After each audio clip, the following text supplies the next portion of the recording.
MG news, জনগণের power house.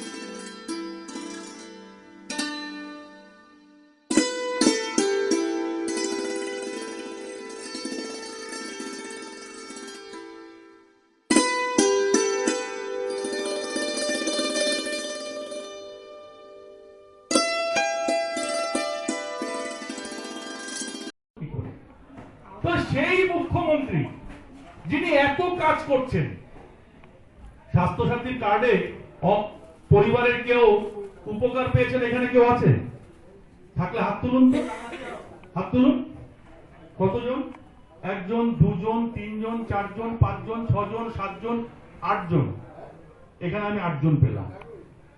আমি বলি একটা কথা, যে হার্ট অপারেশন করার একটা প্যাকেজ হচ্ছে 3 লাখ থেকে 3,90,000। পশ্চিম বাংলার যে কোনো বিখ্যাত বেসরকারি নার্সিং হোম, অ্যাপেলো থেকে আপনি করিয়ে আসবেন। আপনি আরএন টেগোর, রবীন্দ্রনাথ টেগোর, আপনি যাবেন, আপনাকে অপারেশন করিয়ে 200 টাকা আপনার হাতে ক্যাশ দিয়ে দেবে বাড়ি আসার জন্য। মমতা ব্যানার্জি এগুলো করছেন না। তাহলে কেন একটা হিন্দুত্বের নামে একটা আবেগ নিয়ে ওই মমতা বন্দ্যোপাধ্যায়ের বিরুদ্ধে ভোট দেব? এই 8 জন আজকে পরিষেবা পেয়েছেন, আবার অন্য কাউর যদি হয় তিনি তো পরিষেবাটা পাবেন। আমার কাছে প্রত্যেকদিন বহু মানুষ আসেন যে একটু বলে দিন যে আমার স্বাস্থ্যসাথীতে আমি আমার অপারেশনটা করাবো। আমি বলি আপনারা চলে যান, যদি না করে তখন বলবেন। উপকারটা পাচ্ছেন তো, সেই উপকারের ঋণ তো শোধ করতে হবে। তাই আমি সকলের কাছে রিকোয়েস্ট করব যে আমি যেখানেই যাই, আমার দলীয় মিটিং, আমি সব জায়গায় আমার দলীয় যারা কর্মী সমর্থক আছেন তাদের কাছে, সকলের কাছে আমি একটা রিকোয়েস্টই করি যে দলটাকে জিতিয়ে আনুন। 2026-এ আপনাদের সকলের সমর্থন পাবো তো? সকলের সমর্থন পাবো। একটা মানুষ মানে আপনার পরিবারের 3টে থেকে 4টে ভোট। একটা মানুষ মানে তার ভাই আছে, তার শালী আছে, তার পাশের বাড়ির সাথে ভালো সম্পর্ক আছে। প্রত্যেকটা মানুষ যদি 5টা করে পরিবারের দায়িত্ব নেন, 5টা করে পরিবার মানে 20টা ভোট। 5টা করে পরিবারের যদি দায়িত্ব নেন, 20টা ভোট। এই 20টা ভোট যদি আপনি কালেকশন করে এনে দেন, তাহলে যে 20,000 ভোটে আমরা হেরেছিলাম, আমরা 20,000 ভোটে জিতবো হাওড়া থেকে। আমার এই জন্যই কথাগুলো আমার বলতে আপনাদের কাছে আসা। সকলের জন্য শুভ কামনা রইল। আর এই সংগঠন আরো সুন্দর করে শ্রীবৃদ্ধি হোক। চোখের সামনে রয়েছগুলো, মানুষগুলো সমস্ত বয়স্ক হয়ে যাচ্ছে, একটা নতুন প্রজন্ম আবার উঠে আসছে। এরা খুব সুন্দর, এদের মানসিকতা ক্ষমতা আঁকড়ে থাকা নয়, এদের মানসিকতা ক্ষমতাকে হস্তান্তর করা। চম্পকদা বলছিল নতুন প্রজন্মের হাতে তারা আস্তে আস্তে সমস্তটা গুছিয়ে দিয়ে যাচ্ছে। নতুন প্রজন্মকে অতীতকে মনে করতে হবে, অতীতটাকে মাঝে মধ্যে মনে করাতে হবে। আমাদের ইদানিং আমাদের দলেও সিনিয়র লিডাররা বলছেন যে মমতা বন্দ্যোপাধ্যায়, আপনার উপলব্ধি কি বার্তা দেবেন? আমাদের আইনটিটিউসি পরিচালিত রেল হকার্স অ্যাসোসিয়েশনের আজকে বার্ষিক সম্মেলন রয়েছে। প্রায় 350 আমাদের যে ডেলিগেটস তারা এখানে এসছেন। আমাদের এই সংগঠনটা অনেক লড়াই সংগ্রাম করার পরে সংগঠনটা আমাদের তৈরি হয়েছে। একসময় সিটুর বিরুদ্ধে লড়াই করে প্ল্যাটফর্মে আমাদের এই সংগঠন। আজকে আমরা রাজনৈতিক দল তৃণমূল কংগ্রেস, আমরা এখন ক্ষমতাসীন রাজনৈতিক দল। আমরা একটা কথা বলি, আমাদের এই সংগঠন শুধু প্ল্যাটফর্মে বসে ব্যবসা করে না, সাধারণ মানুষের উপকারে আসে। যদি প্ল্যাটফর্মে কোনো মানুষের একটা ঘড়ি ছিনতাই হয়, মানি ব্যাগ ছিনতাই হয়, তখন কিন্তু ট্রেন চলতি কোনো মানুষ পাশে এসে দাঁড়ায় না। কিন্তু আমার হকার্স বন্ধুরা দোকান ফেলে ওরা টাকা দিয়ে কেউ অসুস্থ হয়ে পড়লে তাকে হাসপাতালে নিয়ে যায় আমার কিন্তু এই হকার্স বন্ধুরা। তাই এই সংগঠন আরও বেশি শক্তিশালী হোক, আরও বেশি মানুষের জন্য কাজ করতে। আমাদের 45তম বার্ষিক হকার সম্মেলন।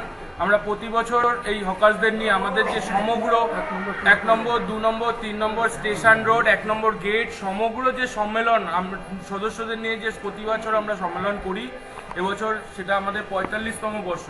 প্রতি বছর আমরা আমাদের বয়স্কদের, আমাদের যারা প্রবীণ সদস্য আছে তাদেরকে সম্বর্ধনা দিই, আমাদের নেতৃত্বদের সম্বর্ধনা দিই, আমাদের যারা জনপ্রতিনিধি আছে তাদের সম্বর্ধনা দিই এবং আমরা সকল সদস্যদের নিয়ে একটা ছোট খাওয়া দাওয়া পিকনিকের একটা ব্যবস্থা করা হয়। সেই মতো আমরা আজকে কৃষ্ণা গার্ডেন হিজলপুকুর বটতলায় এসে উপস্থিত হয়েছি।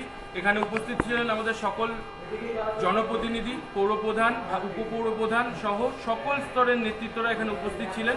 একটা বিশেষ কারণবশত আমাদের জেলা নেতৃত্ব তাপস দাশগুপ্ত আজকে আসতে পারেননি, যে একটা যেহেতু শোকাহত কারণ, যার জন্য আজকে উনি আসতে পারেননি। উনি আমাদেরকে মেসেজ পাঠিয়েছেন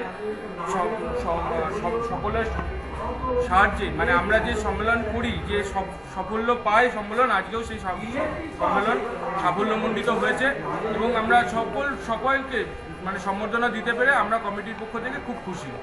আমাদের এই কমিটির প্রধান উপদেষ্টা হিসাবে যে রয়েছেন আমাদের সকলের প্রিয় অফিসিয়ালি প্রধান উপদেষ্টা চম্পক সরকার মহাশয়। আমাদের এবছরের কমিটির প্রথম সভাপতি হিসাবে আমরা পেয়েছি তপন সাহা মহাশয়কে। পবিত্র সাহাকে আমরা কার্যকরী সভাপতি হিসাবে পেয়েছি। এছাড়া আমাদের সাধারণ সম্পাদক আমি রিপন সাধু, সঞ্জু সাহা, রাম বলি, স্বপন দাস, মাধব মোদক, বাবু দাস, ভরত সাহা, পার্থপ্রতিম পাল, সোমনাথ পাল, সঞ্জীব দাস, মুকুন্দ সরকার, রাখাল দাস এবং অজিত দেবনাথ। এছাড়াও রয়েছে অভিজিৎ ঘোষ, উৎপল দত্ত, উত্তম কুণ্ডু, রতন শীল, বরুণ সাহা, টুটুল মিত্র, গোবিন্দ দাস, বাবু সরকার, সঞ্জয় সাহা, তাপস বিশ্বাস, সাধন দাস, ঝন্টু দেবনাথ, সোমনাথ কর, রিন্টু সাহা, বিশ্বজিৎ বণিক, বিদেশ বিশ্বাস, রতন দাস। এই সকল আমাদের 30 জনের কমিটি মেম্বার নিয়ে আজকে সম্মেলন হলো। এরপরে আরো সারা বছরের অনুষ্ঠান সূচি আস্তে আস্তে প্রকাশ পাবে। আমাদের সদস্য সংখ্যা প্রায় 400-র কাছাকাছি, একদম মানে 10-20 জন করতে পারে একদম অ্যাক্টিভ কার্ড হিসাবে যারা থাকেন। আমরা তৃণমূল কংগ্রেস কর্মী, তৃণমূল কংগ্রেসের হয়েই আমাদের সব লড়াই। আইএনটিটিউসি তার একটা শাখা মাত্র, আমরা সেই শাখা সংগঠনের সদস্য। আমরা সর্বসম্মত চেষ্টা করি এই দলের আমাদের মাথায় হাত রেখেছে, দলের কাজ করতে, দলের নেতৃত্ব যা বলবে সেই অনুগত রেখে আমরা আমাদের কাজ করি। আমরা সারা বছর মানুষের জন্য, হকাররা সবসময় পাশে থাকে, হাবড়া স্টেশনের হকাররা তো আরও বেশি, সারা দিন রাত সব সময় যে মানুষের পাশে থাকা, কোনো দরকারে কেউ হাসপাতাল যেতে হলে, কেউ মারা গেলে, শ্মশানে যেতে গেলে আমাদের হকার সদস্যদের আপনারা সব সময় পাশে পান।